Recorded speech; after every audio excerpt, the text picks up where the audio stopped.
Hamas ने एक बड़ा हमला इजराइल पर किया है। इससे पहले इजराइल लगातार गाजा पट्टी पर हवाई हमले करता है। पिछले दिनों इजराइल के हमले में फिलिस्तीन के हजारों लोग मारे गए, न जाने कितने लोगों ने अपनी जान गंवाई। पर इस बार हमास ने जोरदार जवाब दिया है और हमास की ओर से किए गए ताजा हमले में इजराइल को बहुत बड़ा झटका लगा है।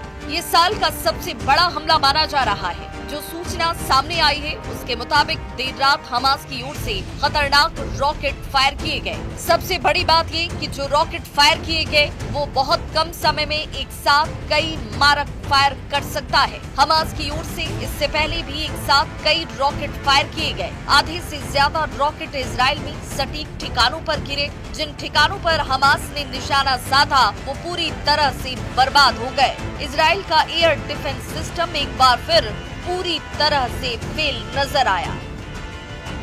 इजराइल का आयरन डोम सिस्टम इन रॉकेट्स को रोक नहीं पाया। इजराइल की ओर से कहा गया कि कई जगह रॉकेट्स गिरे हैं और जिसकी वजह से भारी तबाही मची है और इसकी तस्वीरें, इन हमलों की तस्वीरें सोशल मीडिया पर छाई हुई हैं। हमास की तरफ से की गई बमबारी की तस्वीरें जो है सोशल मीडिया पर छाई हुई हैं और कितनी ज्यादा तबाही मची हुई है वो सब कुछ सोशल मीडिया पर देखा जा सकता है। इन रॉकेट्स अपार्टमेंट और बिल्डिंग पर गिरते हुए दिखाई दिए। हमास की ताजा बमबारी में इजराइल को जबरदस्त नुकसान पहुंचा है। इजराइल ने भी हमास की ओर से की गई बमबारी में नुकसान को स्वीकार किया है। इन हमलों में इजराइल के प्रधानमंत्री बेंजामिन नेतन्याहू सख्ती में हैं। कहा जा रहा है कि इजराइल पर हुए हमले में बहुत ज्यादा तबाही मची है, जान और माल का बहुत नुकसान हुआ है। इसकी सोशल मीडिया में बहुत चर्चा तक हो रही है। कुछ दिन पहले ही इजराइल के प्रधानमंत्री बेंजामिन नेतन्याहू ने अमेरिकी राष्ट्रपति डोनाल्ड ट्रंप से मुलाकात की थी, जिसमें गाजा पट्टी के ताजा हालात पर चर्चा हुई। पर इजराइल के प्रधानमंत्री बेंजामिन नेतन्याहू कोई जवाबी कार्रवाई कर पाते उससे पहले ही हमास ने इजराइल पर जोरदार एयर स्ट्राइक कर दिया। इसकी तस्वीरें जैसे ही सोशल मीडिया पर सामने आई, हर तरफ खलबली मच गई। ये हमले मध्य गाजा के दीर अल बलाह और अश्कलोन और अश्कदोद जैसे इलाकों में हुए। इस हमले में मिडिल ईस्ट में शांति के प्रयासों को गहरा धक्का लगा है। यही नहीं, हमास की ओर से हो रहे इजराइल पर ताबड़तोड़ हमले को रोकने में इजराइल का डिफेंस सिस्टम पूरी तरीके से नाकाम साबित हुआ। ना तो इजराइल का डोम सिस्टम काम आया और ना ही अमेरिका की तरफ से मिला गया हाईटेक डिफेंस सिस्टम काम आया। अब अगर आने वाले वक्त में इजराइल और ईरान का युद्ध होता है तो इजराइल पूरी तरीके से तबाह हो सकता है। जबकि ये डिफेंस सिस्टम इजराइल के लिए बेहद महत्वपूर्ण था। इससे पहले इजराइल अपने डिफेंस सिस्टम का पूरी दुनिया में बखान करने का कोई मौका नहीं छोड़ता था। इजराइल ने एंटी बैलिस्टिक मिसाइल सिस्टम और डोम सिस्टम की बढ़ चढ़कर चर्चा की, पर हमास के ताजा हमलों में ये सिस्टम फेल रहे और इजराइल की सुरक्षा को लेकर गंभीर सवाल खड़े हो गए।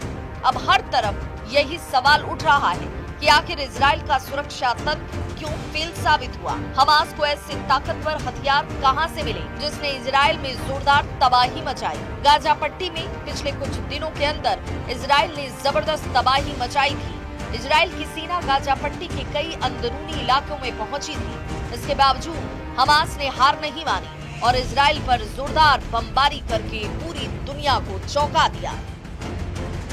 इजराइल का कहना है कि गाजा पट्टी के जिन इलाकों में हमास का कब्जा है वहां पर हमास ने कुछ विदेशी बंधकों को भी कैद करके रखा हुआ है और इन्हीं बंधकों को तलाशने के लिए इजरायली सेना चप्पा चप्पा छान रही है। हालांकि अभी तक इनका कुछ अता पता नहीं लगा है।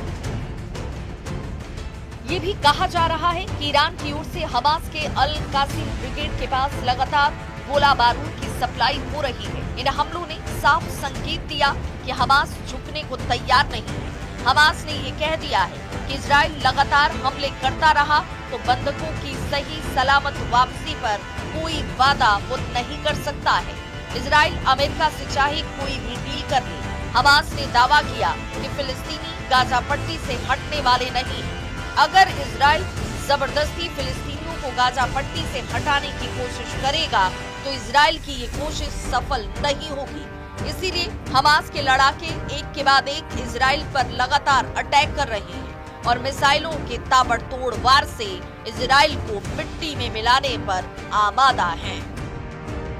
उधर हमास के हमलों के जवाब में गाजा पट्टी के विभिन्न क्षेत्रों में इजरायली हमले में कम से कम 19 फिलिस्तीनी मारे गए। गाजा सिविल डिफेंस का कहना है कि गाजा शहर के उत्तर पूर्व में खास करके जो इजराइल ने निशाना बनाया घरों को, उसमें 10 महिलाओं और बच्चों को मार दिया गया। गाजा पट्टी के उत्तर में जबालिया क्षेत्र में इजरायली सेना ने 3 लोगों की हत्या कर दी और अन्य को घायल कर दिया। गाजा पट्टी के दक्षिणी शहर खान यूनुस में इजरायली ड्रोन हमलों में कम से कम 2 बच्चे समेत 5 लोगों की जान चली गई। वहीं केंद्रीय नुसेरात शहर में विस्थापितों को भोजन वितरित करने वाले एक टेंट पर इजरायली विमान के हमले में एक शख्स की मौत हो गई। फिलिस्तीनी सुरक्षा सूत्रों के अनुसार पिछले कुछ समय से गाजा सिटी के पूर्वी हिस्सों बेत हनून और बेत लाहिया क्षेत्रों में इजरायली तोपखाने से लगातार गोलाबारी की जा रही है।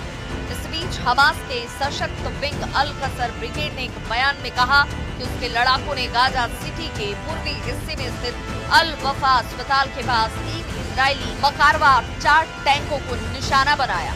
हालांकि इजरायली सेना ने अब तक इन हमलों पर कोई टिप्पणी नहीं की। इजरायल रक्षा बल ने कहा कि गाजा पट्टी में फिर से शुरू किए गए अभियान के तहत हमास के राजनीतिक ब्यूरो के कुल 11 वरिष्ठ अधिकारी मारे जा चुके हैं। फिर से शुरू किए गए अभियानों में अब तक वायुसेना के 350 लड़ाकू विमानों और लगभग 1200 आतंकी ठिकानों पर हवाई हमले किए गए। 100 से अधिक लक्ष्य सटीक हमलों में नष्ट किए गए और गाजा पट्टी में आतंकी संगठनों के सैकड़ों आतंकियों व सैन्य कमांडरों को मार गिराया गया है।